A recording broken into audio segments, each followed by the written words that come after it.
Another weekend of gun violence with at least 7 separate mass shootings nationwide. In fact, the Washington Post reports not a single week this year has passed without at least 4 mass shootings, which are defined as 4 or more people losing their life.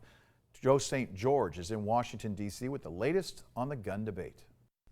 Guns. We know you have an opinion. Maybe it's closer to President Biden's. We should limit how many rounds a weapon can hold. Maybe it's closer to what many conservatives think. Mental illness and school safety are what we need to target. Well, regardless of your opinion, the reality is lawmakers on Capitol Hill continue to work toward a bipartisan measure that just might pass the split Senate and democratically controlled House and become law.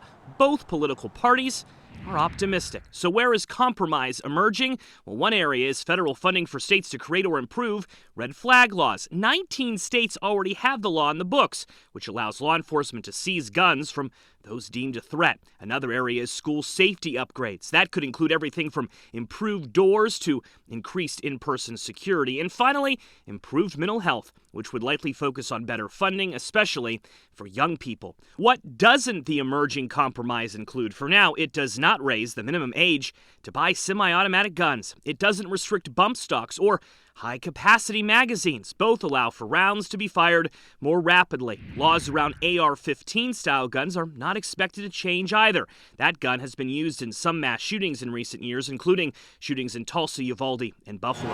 One area to watch this week as the Senate returns to Washington is whether any change to background checks will be included. Democrats and Republicans are hoping to announce some kind of agreement in the coming days. Meanwhile, Speaker of the House Nancy Pelosi is setting up her own votes this week on bills that would restrict who can buy a gun and how a gun can operate. But those bills currently lack enough Republican support in the Senate. Now, President Biden has made clear, though, over the course of the last several days, his executive authority on this issue is relatively limited. He already signed executive orders relating to gun violence after the Boulder grocery store shooting last year.